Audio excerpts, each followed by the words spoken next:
Hello, happy Labor Day. We hope you're having a great day and doing some barbecues and watching us while you do so. You could just have it on your phone. And so when your family's talking to you and they're trying to make a hot dog or whatever, you're like, yeah. But you're really listening to Dan Murrell, who's here and is going to have some wonderful things to say. And Joe Engage Starr. with your family. We are your family. We're your internet family. We're all you have. Ed Greer, Joe Starr, we're doing it. Let's talk about the things. We have some questions from Fan Friday that we still wanted to dive into. One is, what movie has the most satisfying ending? This comes from Evan. Evan. I don't know why I said it that way, but Evan, you're lovely. That's a great question. Screen Rant had a list of the most satisfying endings. The things that were included were Harry Potter and the Deathly Hallows Part 2, Indiana Jones and the Last Crusade, Fight Club, Furious 7, Back to the Future Part 3, Whiplash. Whiplash, really interesting. That's an outlier in this list. Weird. Furious 7, Forrest Gump, Good Will Hunting, Lord of the Rings, Return of the King, Groundhog Day, Rocky, and here, It's a Wonderful Life, which is one of mine, The Truman Show, Shawshank Redemption, and this one I think is the first one that popped into my mind when we read this question was The Usual Suspects. It also feels like a very basic B answer to that question, because it was this epic twist, especially at the time, around who and what Kaiser Soze was. But I think that I still really like fundamentally the thing. I don't even necessarily think is about the twist, which is why I really love The Usual Suspects, because the movie works whether you know the twist or not. Like, it's just not dependent on that. It's a great twist, and the twist is the fulfillment of what the movie's been talking about the whole time, which is this fundamental idea of, it's so simple, and I love it so much, that the guy or the person who's going to beat everyone at any given game is the one that does not care about what they have to lose. It's the person that will do anything, will do the things that you won't do. And of course, we see what Kaiser is willing to do in terms of, like, once we see that he's willing to sacrifice the very things that he loves the most, which I think is this metaphor for success, this like dark metaphor for what it takes to succeed in anything,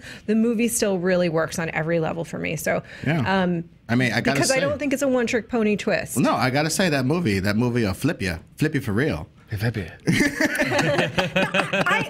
And now is where you're really going to kill me. I don't think the twist is that shocking. I think because it is not telegraphed, but it's hinted at a number of times in the movie. Virgil stands out from the rest of them in a number of ways. He doesn't know them. He wasn't part of the team. He has the physical impediment. He doesn't fit. If you look closely, switches which side the limp is on at one point in the movie. Like, there's a number of ways that they were sort of letting you know that it was Virgil the whole time, and he's the least likely one that you would think it is, because he seems so innocent and he's willing to be vulnerable and look vulnerable, whereas the others are so full of machismo. See, I'm a rube. That says it's still really, it's so beautifully constructed. It so perfectly works. I'm a rube, and I will almost always just go on the journey the director wanted me to go on, and then at the end go, oh! So, like, anytime someone's like, I saw it coming a million miles away, no, you didn't do that, but like anytime with twist endings like that, people are like, I saw it coming. I'm like, I'm an idiot. I never notice things like, you're right, he is an outlier from the group. He is like overly, like, ridiculously physically weak. Like, I never noticed stuff like that. No, and I'm not saying it's like, oh, I knew it all along. I'm saying, like, when you look at how well constructed the movie is in total, that's part of it, is that Virgil, even in that sense, Kaiser in that sense, is willing to do the thing that no one else is willing to do, which is make himself vulnerable by physically being there to make sure he's managing it himself, but also look stupid the entire time, which is something that these guys are not willing to do, and that's why he wins. Okay, that's and my also, I love Usual Suspect rant. No, I love also one last thing, that it's a movie. It's a story about storytelling. Yeah. It's a narrative about narrative. Unless you buy his narrative, the whole movie doesn't work. Absolutely. Unless Chaz Palminteri buys his narrative, the whole movie doesn't work. So it's like showing it's like one of those street magicians. The movie's a street magician. You see, you're right there. He's doing the street magic right in front of you, and it's like, still got you. Yeah, sleight of hand. I love that analogy. Dan, is there something for you that has the most satisfying ending? I have a weird answer. Oh, good. It's Eternal Sunshine of the Spotless Mind. Yes. that is one of those movies that like there's so many movies that like they're so good and it's like the end of a great Olympics gymnastics routine when they're doing the vault. It's like they're up in the air and you're like so many times they just land on their butts and you're like I wish they would have stuck that. That was one that for me had a perfect 10 landing, and I know a lot of people it's an ending that I think it's misread a lot, or not. I guess there's no real misreading. It's an ending that a lot of people read as tragic or sad. It's optimistic, damn it. I love the way that it ends because it's two people that have both decided that the way to deal with heartache and heartbreak is to erase it from their lives, and you follow the whole movie, both of them, and then the idea that they find each other again just through fate or circumstance or whatever, the fact that they were kind of unconsciously led back to each other, and that they have an honest conversation with each other, and it's not saccharine. They have an honest conversation with each other where they both acknowledge their faults, they both acknowledge the trouble that is ahead of them, they both acknowledge what's going to happen, and they acknowledge the fact that they're not going to be together, that they're not meant for each other, but that their love and that experience is worth it, and that they would rather go through the pain along with what's good about the relationship and the good and the brightness that they brought into each other's life, that's worth the heartache. I think is actually a very optimistic message, and one that I remember watching that, and when Jim Carrey just says okay. Yeah. When she says, I'm going to resent you, I'm going to, we're going to be angry, and he just goes, okay. Yeah. And you realize that for those two, their love story was worth probably the sad ending that it's going to have. I love that ending. I think that's such a great ending, and it's some people see it as bleak. I see it as hopeful. I had that argument with a friend of mine, Dennis, and hey, Dennis, over a Collider for a long time. I love that movie. It's one of those movies that in the period of time that I could watch movies over and over again, which kind of like life doesn't really so much allow for that anymore, I watched that movie maybe 30 times because I really, really love it in every way. The way it's constructed, Michel Gondry's direction, the writing on it and the performances to do Charlie all those Kaufman. Different eras and mind states and universes in essence, and the way that he's doing it in camera, and he's using sort of the perspective and sort of techniques that are really old but still beautiful. But I agree with you. Dennis and I used to have that argument that it was he said it was negative and I said it was optimistic, but I didn't take that they weren't going to be together. I took that they had now matured to the point that they could accept their frailty. Oh yeah, for me it was the both of them had, the way that I interpret it was that they both realized that the power of their connection was so strong that they made each other a better person, and that that acknowledgement was them saying, like, we know what's going to go wrong, but it's worth it because we both have, even though we had each other erased, still we were drawn together. So obviously there's something that's bringing us together, and we're gonna live our lives. We're not gonna run from it anymore. Well, that speaks to a really strong ending when you can have multiple interpretations, even like an ending like The Godfather, like the Graduate, where it's accidentally open to a lot of interpretations emotionally. What's your favorite ending? I had two. I don't know. These aren't favorites, but for some reason, this is the one that keeps popping up for me. And I think I like this ending a lot because it made me leave the movie ignoring a lot of like fairly unsatisfying stuff about the movie. But I really love the ending to Fantastic Beasts and Where to Find Them. Once you skip Amnesia Rain, Dan Fogel's my favorite. He's so good in that movie. He's my favorite Harry Potter character. Just at a sheer performance of that movie. And so pre-Amnesia Rain, making the choice to just step out, just realizing that like his part of the story's over and all this like crazy stuff he's seen, he can no longer be a part of it, and just like taking that one step out was such a wonderful moment.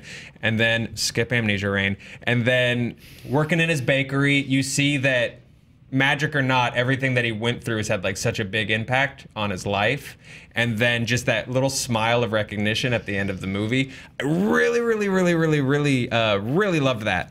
And I think that's why I walked out of that movie being like, man, I really liked Fantastic Beasts and Where to Find Them. I really did. And then I came back to work on that because that was all I was thinking about was just that great ending. And then I like came back into work and everyone's like, really? You love Fantastic Beasts like that much? And I was like, eh. And going back to the, watching the movie, I was like, oh yeah. It is mostly this ending that I just like really liked. It's like it was like, I played a game of baseball for most of the game, and then like a professional baseball player came in and just like took that last inning, and then they're like, Joe's team really recovered there at the end.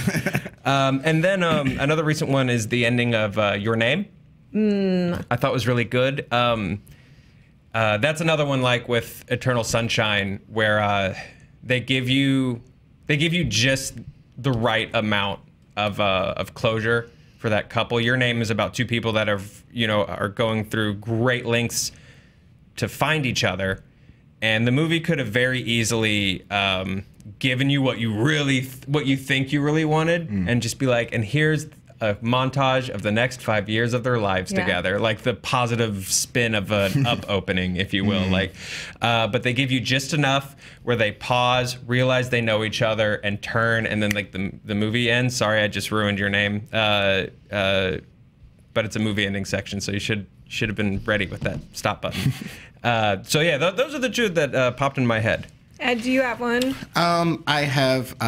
Well, I'm gonna go very short on 3. I don't want to talk about all of them. 1 is Sixth Sense. Why isn't Sixth Sense on this list? The ending is the movie. If the rest of the movie's okay, and then that ending comes and goes smack, smack, smack, for people who aren't super smart like Roth and Dan and knew the twist. I didn't know the twist. Okay, there you go. So I'm a Rube again. I was like, right. I just felt like the ending was that movie. If we're doing a list of greatest endings, it opens itself up to movies like Usual Suspects, which people have criticized along the way, but then say the ending saves it. You don't agree with that? I don't agree with that, but people have said that. Roger Ebert was not a fan of Usual Suspects because he said it was a cheat. It was not a cheat. So for that thing, I don't understand why. If anything, Sixth the Sixth Sense is completely resting on the ending It in a really way, is. in a way that the Usual Suspects Disagree. to me is not. I think the art of hiding it from the rubes, like myself and Dan and Joe. Which doesn't mean it's not a great movie. No. Which doesn't mean it's not a good movie. I think there's so much more to that movie. Yeah, than the there's a lot of art to the interpretation of ghosts, the interpretation of the afterlife, the interpretation of heaven and hell. I thought you had jumped ahead to the movie Ghost for a second. Oh yeah, Ghost too. Ghost has a hell of an ending, buddy. Literally. Ghost. Yeah, exactly. Okay. Ghost does have a great ending, though. It really does. It should be on this list. Yeah, it's very satisfying to see him get pulled down to hell. Yeah, I think both of those should be on this list. Another one is this was obscure, not obscure, but to avoid spoilers, is an older movie. Why isn't Pulp Fiction on this list? And now I understand this is a hot take, but look, Quentin Tarantino said that stories have a beginning, middle, and end, not necessarily in that order. He said that in reference to somebody else's quote. And that's how he designed Pulp Fiction, he and Roger Avery. Give credit where credit's due. If that movie structured traditionally, it ends all weird. But the way that it ends with basically a rhetorical, as in rhetoric, action sequence. That's fantastic, people. That's fantastic filmmaking. That's why this dude is able to just coast, baby, for the last 20 years, because that was so brilliant and arresting. And finally, in a populist realm, I don't know why The Matrix isn't. Oh, I do know why The Matrix isn't in here, because of those last 2 movies. If The Matrix had had the sense to stop, my God, we'd be talking about that thing like it was made by Fritz Lang or somebody.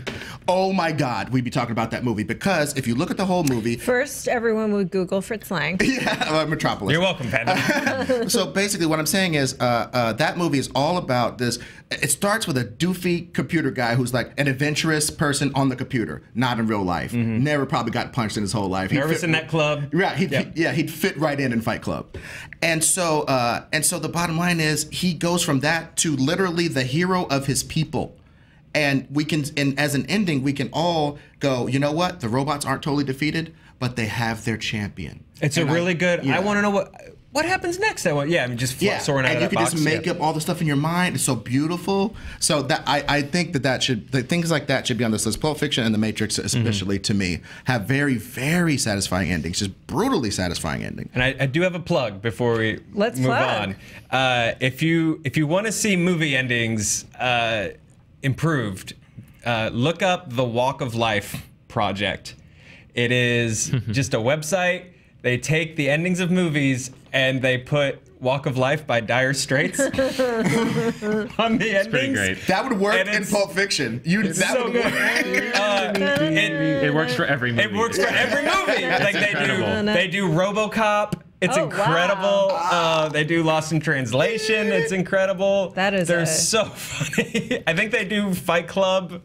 Yeah, Wow. They're perfect. So look that up and watch all of them. It just gets funnier and funnier and funnier. I think the Walk of Life works for almost any given life situation. Oh yeah. It's my cool down when I run. It was my song that I did a skydiving video. I went skydiving and did a video, and they're like, "What music do you want to your video?" I'm like, "Walk of Life." It works perfectly. I didn't know you skodove. I skodove. Yeah, I did. I took my ex for his birthday skydiving because I'm awesome. And you were like, hopefully that parachute don't But he's work. my ex, so maybe not so awesome. Enjoy that anvil. The skydiving was cool though.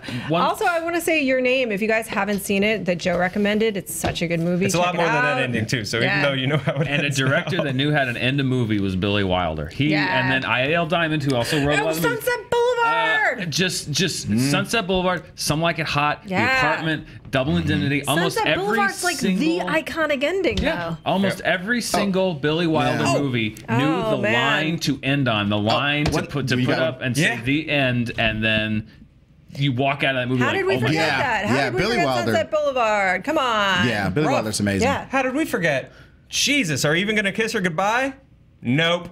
Gets in the Pork Chop Express, drives off. Big Trouble in Little China. Big Trouble. Oh, that ending. Yeah. Oh, so good. RoboCop has the perfect end. RoboCop. RoboCop, as even more we know, perfect with Walk of Life. RoboCop, as we know, is a perfect movie. Yes. Oh yeah. As has often been discussed and still remains true.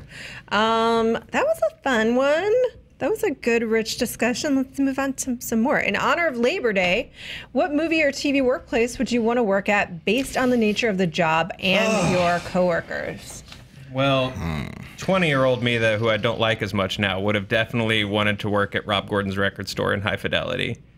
But older me does not like Rob Gordon at all. So I don't want to work at that record store anymore. Although that Jack Black character would be fun to work with. Yeah. That'd be a fun guy to work with. I'm like, who has job? Like, what job though? I can 'Cause only that's think the other of, thing. Is like you have to want the job. This is a challenge. This one's tough. What do you got, Ed? I can only think of bad movie jobs. My brain is broken right now. So there's a TV show that's been canceled tragically.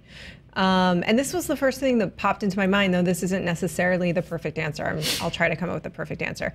Called Good News. And the show is just so funny and so clever. And I like all the characters.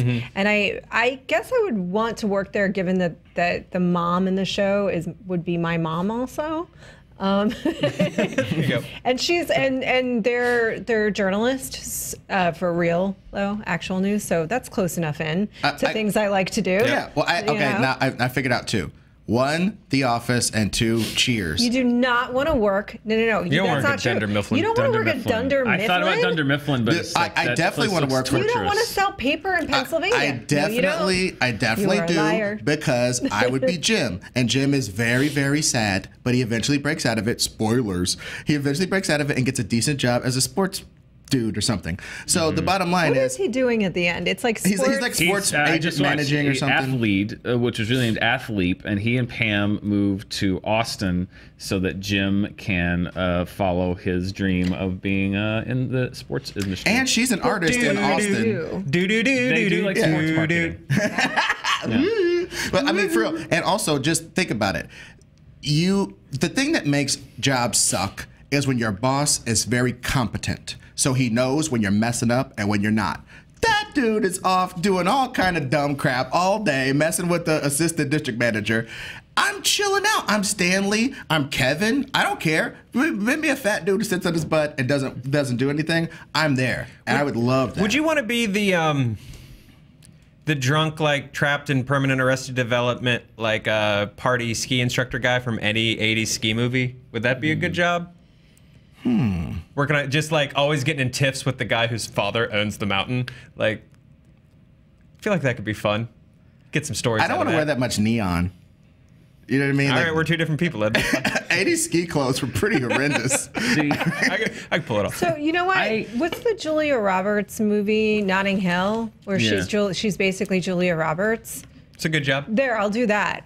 I'll be Julia Roberts, and Hugh Grant will be in love with me, and we'll have somehow magically I'll be wildly famous, but we'll have a very normal life together. Well, so. you know what? When we first decided this when you first said this topic, and I said my brain was broken, the very first job I thought was a bad job and a movie job, and what it was the janitor in the Breakfast Club.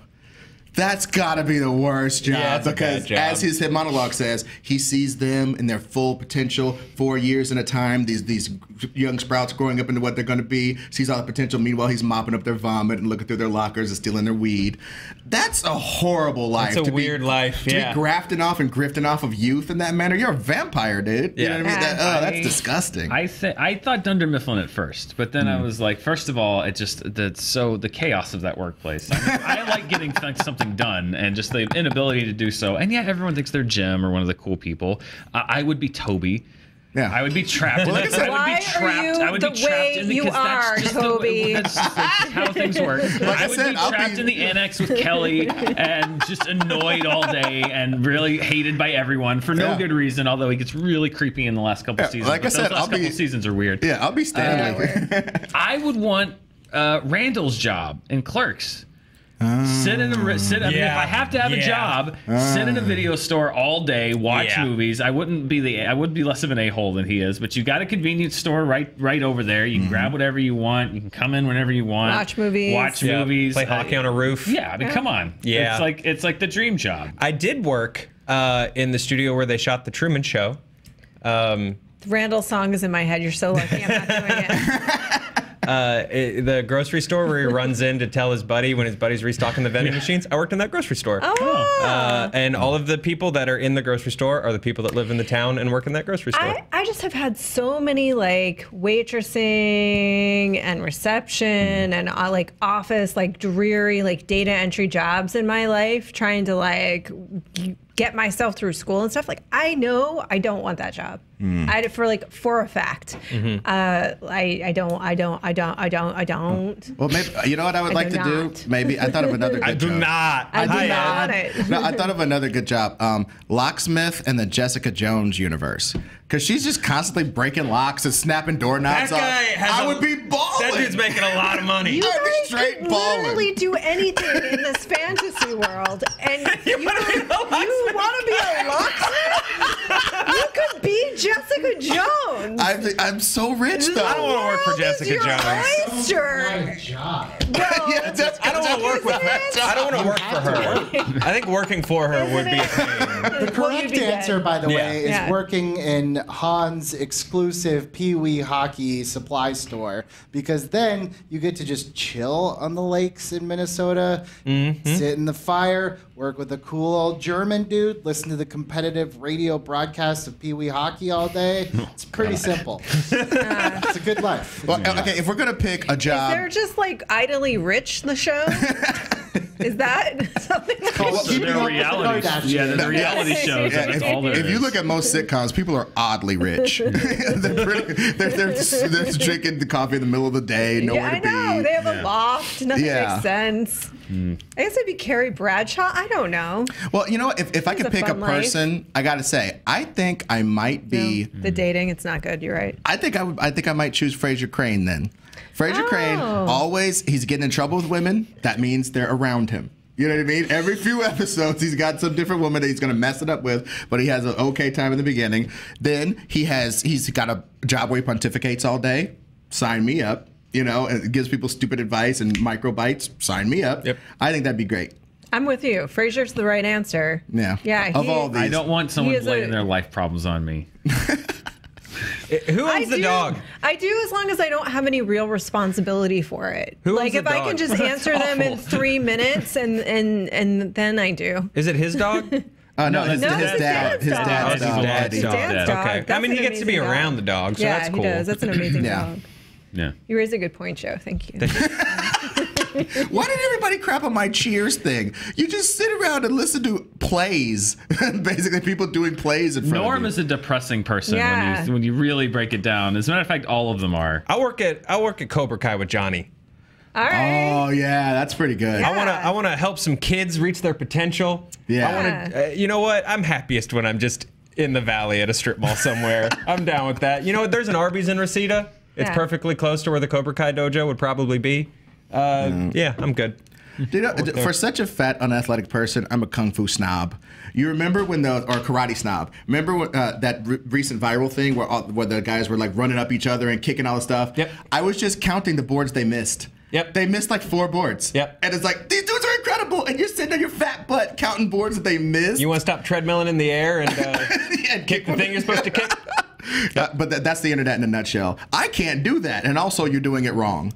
That's the internet in a nutshell. That is the internet in a nutshell. Wow. I almost think we should end the show. It's like the veil has been lifted from my eyes. Yeah. You know what? I think we have to end on that. I know there was another question. Well, I promise we'll get to it next week. But I can't do any better than that today. And with that, enjoy your Labor Day. Enjoy your family. Enjoy the food. Enjoy your time off, I hope. Enjoy us. We need the love. Aww. Yeah. Thank you. We'll see you tomorrow. IRL.